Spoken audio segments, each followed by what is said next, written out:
السلام عليكم ومرحبا بالجميع. موالفة تخدمي المقروض دائما بالطريقة العادية، ومرة على مرة تصرالك فيه مشكل، يجيك يابس، ما يشربلكش العسل مليح، ينحلك في المقلة، ومشاكل تحضير مقروض المقلة سلطان المائدة كثيرة كثيرة، وخاصة للمبتدئات.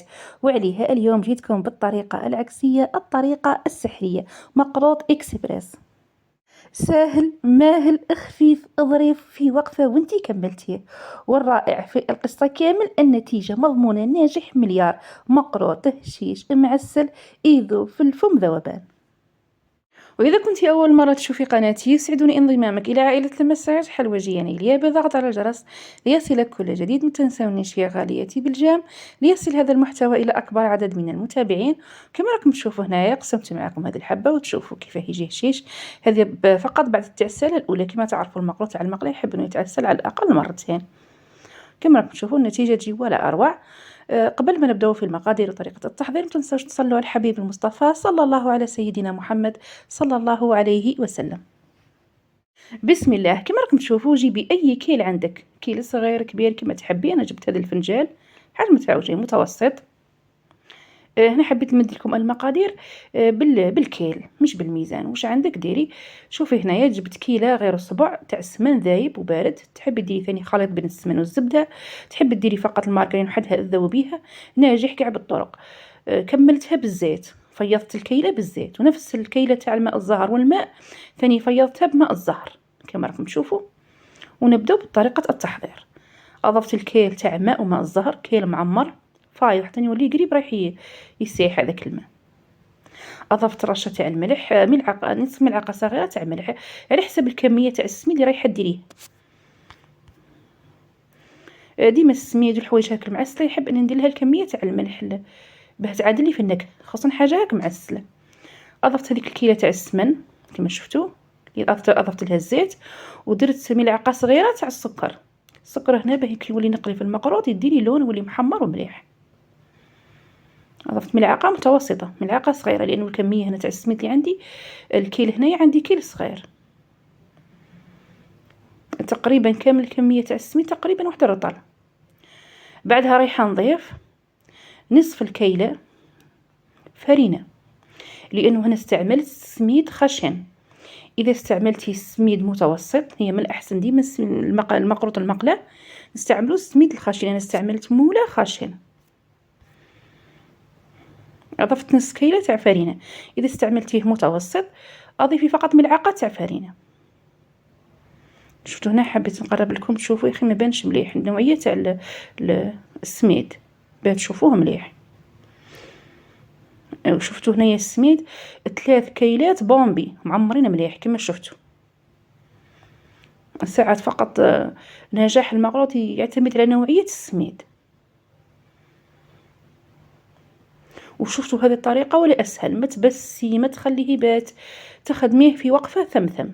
مع انه الطريقه التقليديه لا يعلى عليها. هنا يجوني في التعليقات يقولي ما كانش كما مقروط الطريقه التقليديه.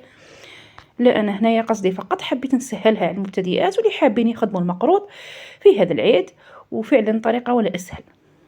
انا من قبل شاركت معكم المقروط الكوشه بهذه العجينه السحريه والقرواج، ونجاح كبير هذاك الفيديو. وكنت متردده باه نشارككم هذه الطريقه تاع المقروط تاع المقله، وحبيت في هذه المره نشاركها معكم. كما شفتوا خلطت بلا ما نبالغ في التخلاط. راكم شفتوا الطريقه.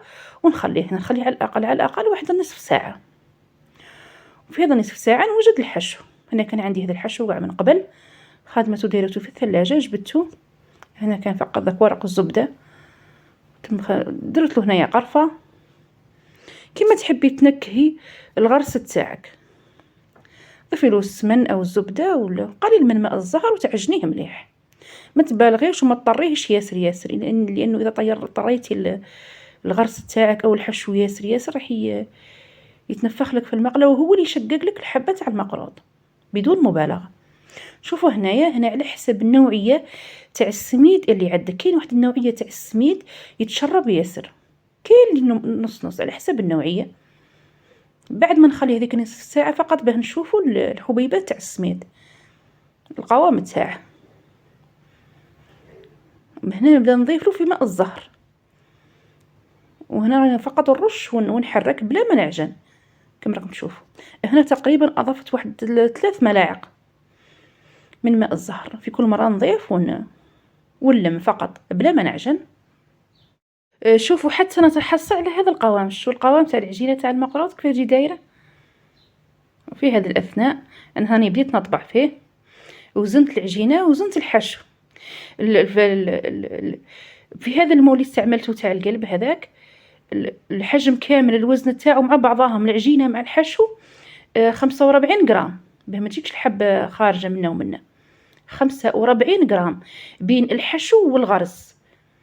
انا تقريبا هنايا درت 40 غرام تقريبا وزن العجينه،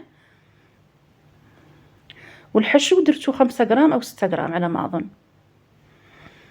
كما راكم تشوفوا نخدم كامل الحبات بهذه الطريقه، نخدم واحد 5 أو 6 حبات، ولازم نغطيها باه ما تنشفليش العجينه.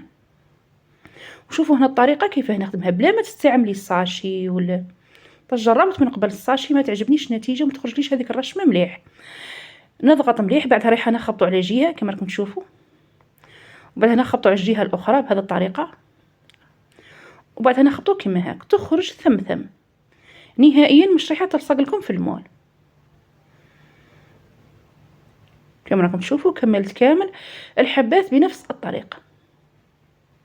هنايا كان عندي تقريبا رطل، نسيت بالضبط كما شفتوا هذاك الكيل اللي عندي خرج لي تقريبا 30 حبه.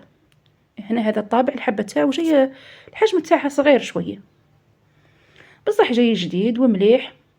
ونبدلو شويه من الشكل تاع المقروط. هنايا درت الزيت يسخن، بعد ما سخن مليح نقصلو ديرو تحت الوسط، وكي نحط الحبه تاع المقروط كما شفتوا نهائيا مش راح تفتح. ديما المقروط نحسب له 10 دقائق، ما يجيكش معجن من داخل. في نفس الوقت ما ديريش على الزيت يولي بارد، الا درتيه في زيت يولي بارد راح يبس لك ويدي لك وقت في القليان ويشرب لك الزيت. وثاني تولي في زيت غزيره. اذا لحتي الحبه تاع المقروط، اذا كانت الحبه تاع المقروط تبان اكيد ثاني راح تفتح لك، لازم الزيت تولي غزيره. ونديرها مباشره في العسل كما شفتوا. شاركت معكم من قبل الفيديو تاع العسل، راح نخليه لكم في نهايه الفيديو. وهذه هي النتيجة النهائية لمقروط المقلة بهذه الوصفة الرائعة اللي عارفة ياسر منكم تحتاجوها.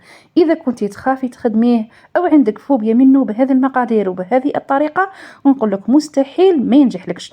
روحي جربيه وعلى ضمانتي. ونتمنى وصفة اليوم تولي نالت إعجابكم، تخدموها كامل وتنجحوا فيها، وصحة عيدكم إن شاء الله تجربوها كامل وتردوا عني في التعليقات.